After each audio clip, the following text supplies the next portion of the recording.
Super Mario 64. I don't actually have a cartridge. Super Mario 64. In my opinion, one of the best games ever made. It has aged remarkably well considering it has nearing 30 years. You know what happened 30 years ago? We don't talk what happened 30 years ago.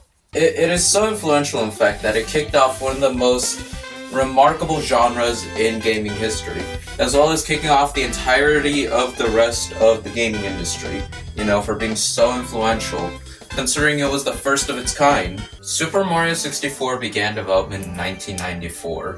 That was God knows how long ago, but it was conceived much earlier, back in 1993, during the development of Star Fox, when Shigeru Miyamoto, that guy, said, このグラフィックチップはかなりやばいです。それでマリオゲームを使ったらどうなるでしょうか? And then someone else went, そうだね、宮本さん、愛してるよ。 And thus, history was made. 2 years later, one of the most influential games to grace our screens was created. Super Mario 64 on the N64. Yeah, real creative, guys. But, sadly, the N64 didn't do as well as the NES, the SNES, the Game Boy, or the Game Boy Color. We don't talk about the Virtual Boy. Specs-wise, it wasn't too bad or too good at its job either. But to many, it is still a very great console. But even though the N64 may not have been great, its launch title was even greater. Super Mario 64.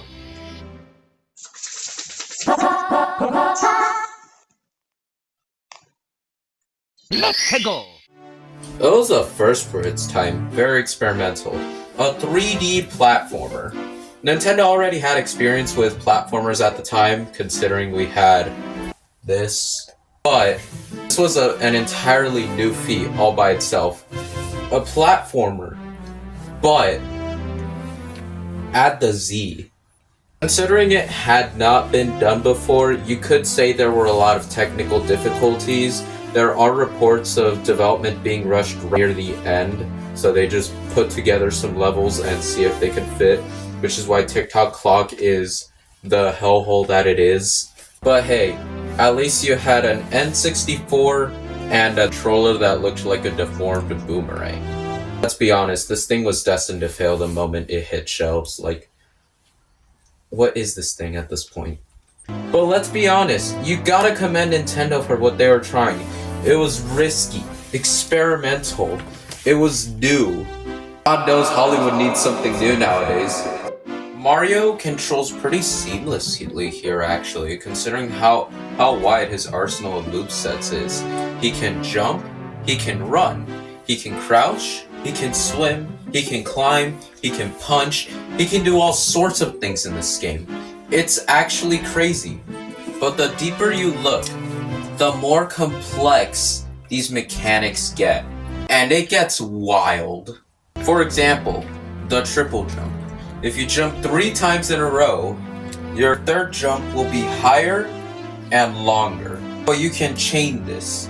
If you crouch and jump, you get a super high jump.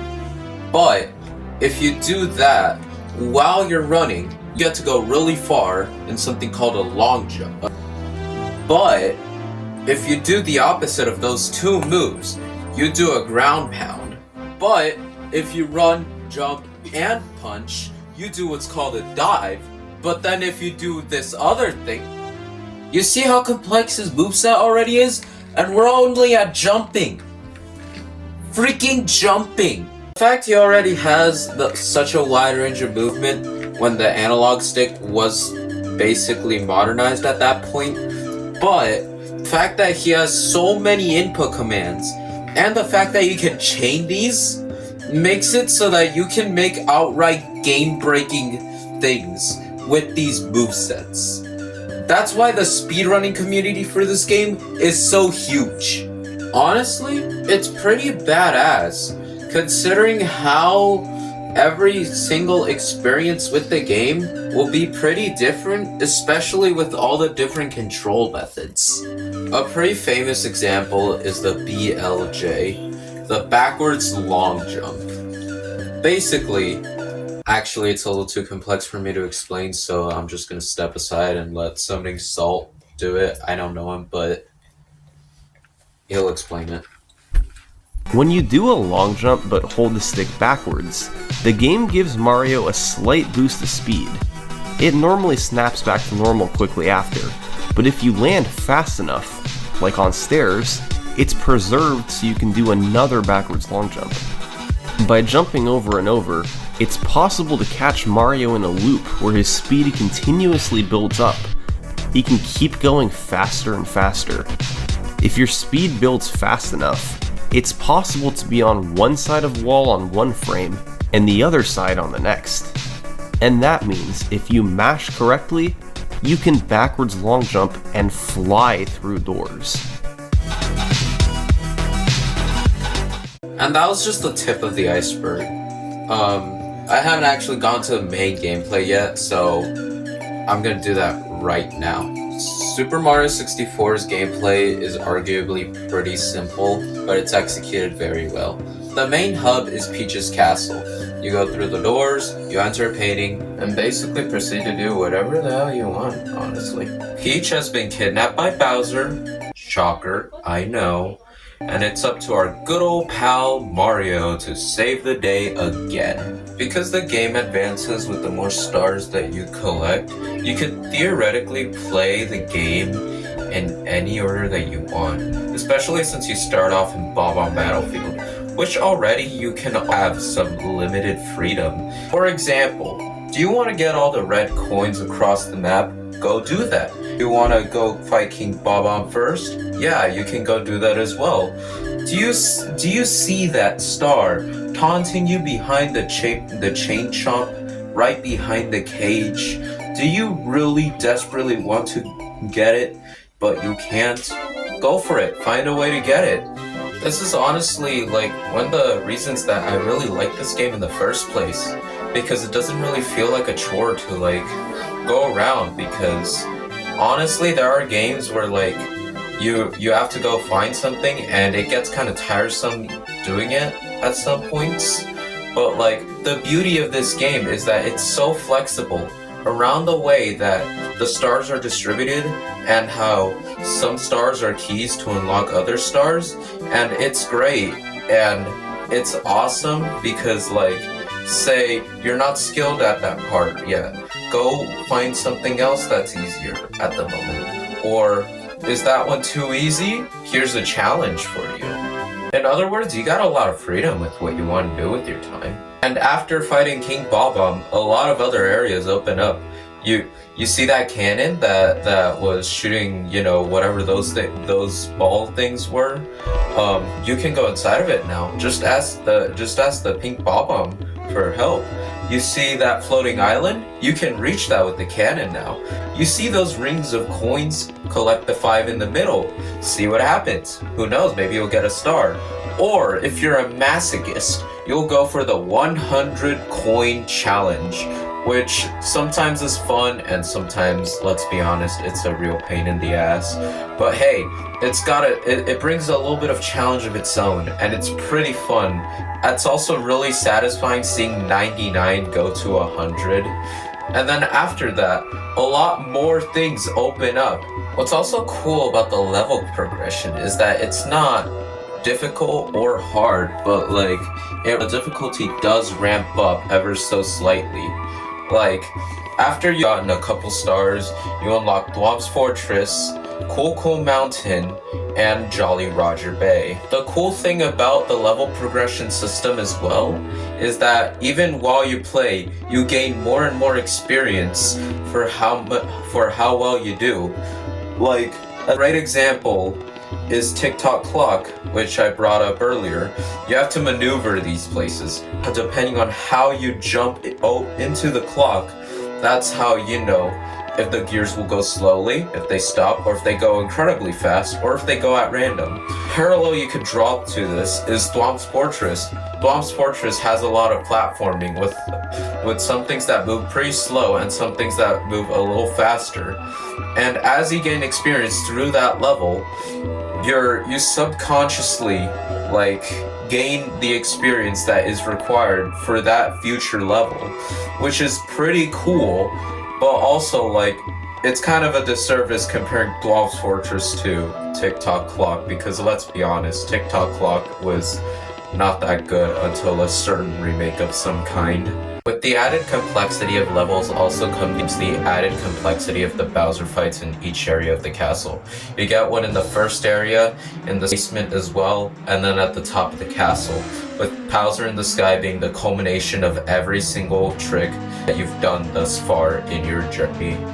It's hard, it's fun, you get some really cool platforming, and there's a lot of neat tricks that you can do, especially with the hidden red coins like near the beginning and right at the very end. Like, it's really satisfying when you're missing that one star and then you realize you just gotta turn the camera. Like, it's awesome, but like also you could have at least given a hint for that very last one, because near the beginning you have this little trail of coins, and what's fun is that if you turn the camera in the exact same position, you see that the red coin was like right behind them on this very tiny platform. And it's a little hint, but that doesn't really go anywhere. But it's pretty cool, in my opinion. But for that last one, you just gotta go, I guess I'll die. Oh, never mind. The Bowser fights are also pretty fun, with them getting harder and harder as you progress. The first one is the easiest one, obviously, but the second one is a little harder with the big jump that he does at the beginning, almost getting you into the lava, which, come on bro, that's not very cool. But that third one really rounds out the experience, with the fact that you have to get him not once but 3 times, and the fact that the stage turns into a star and shrinks as you're fighting him is pretty awesome in my opinion. And the fact that he gets special dialogue if you decide to go for all 120 stars is pretty fun, especially with the fact that it's really just an Easter egg and they didn't really have to implement that, but they still did. Is pretty fun.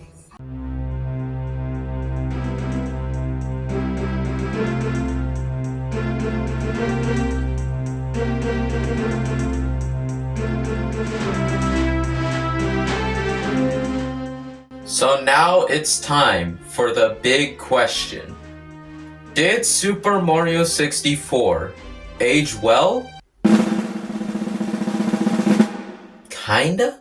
I mean, don't get me wrong, with the revolutionary genre that it kicked off and the 3D graphics being on the rise at that point, and the technological advancements that they made at the time, it was pretty great. It did age relatively well. I mean, polygonal Mario is not a sight to behold, like, at all. Like, look at this thing. Bro looks crunched to bits, and I feel like if I just shove my fist in his face, I could bleed out. Hell, it even popularized the analog stick. One of the many things that we really hold we take for granted a lot in our controllers nowadays. This revolutionary piece of tech right here is the reason why so many games are really good nowadays. Like, we take it for granted because, like, we know developers are gonna put it in there for obvious reasons. But, like, think about it. Like, 30 plus years ago, games didn't even have this. Hell, they didn't even consider having this. But the fact that Super Mario 64 was able to kick off such a revolutionary concept is what makes it so great. I mean, don't get me wrong, the graphics didn't age all that well, let's be honest.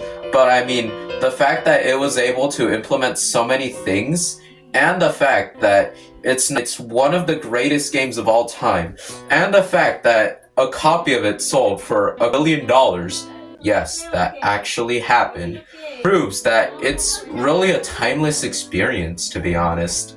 With but with the charming art style and Mario's very, very complex movements that can take many, many years to master and perfect, to the fact that this game is so well optimized that it can run on a browser is pretty epic in my opinion.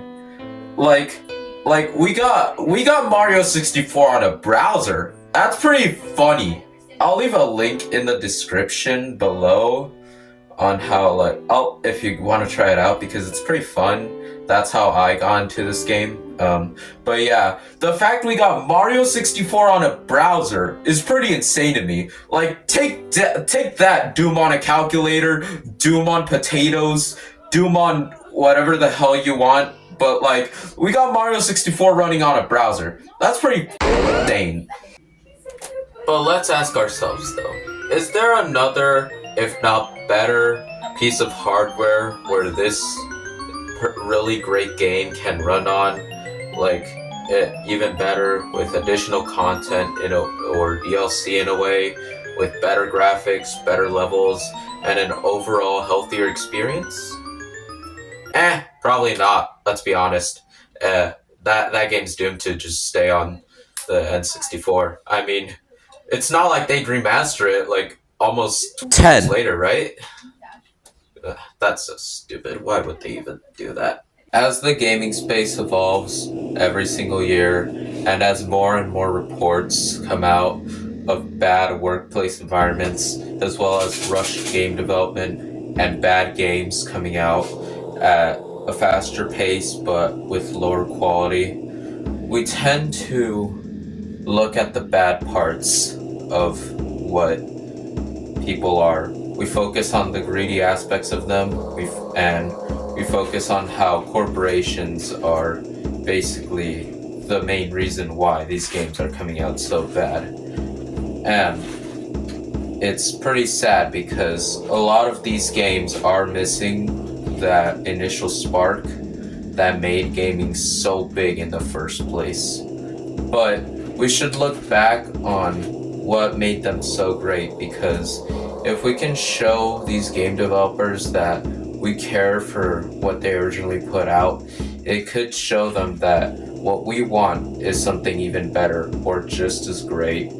Because many games nowadays, let's be honest, are missing that passion that they originally had years and years ago.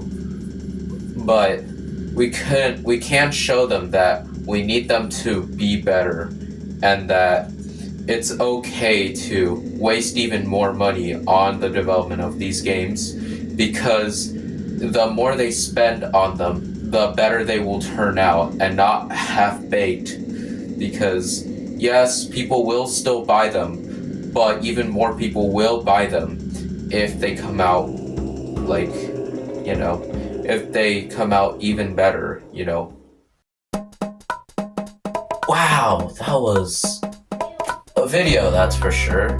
I sure do hope that took a really long time and that it filled up enough space and that all this was worth it. I'm not sure how long this video is yet. I think it's like 10 minutes long. I'm sorry. I wish it could have been more longer, but there are a crap ton of other deep dives. There's really not much for me to say other than this is a great game, to be honest. But I hope you enjoyed it nonetheless, and I hope you stick around and subscribe because I got some other big projects coming soon. I mentioned my PS4 broke, so I can't really, do gaming at the moment. We're bringing back the phone style, so that's fun, I guess. But yeah, I hope you enjoyed that video. Leave a like, comment, subscribe. Let me know what I could do better. And if you enjoyed it and are sticking around, subscribe.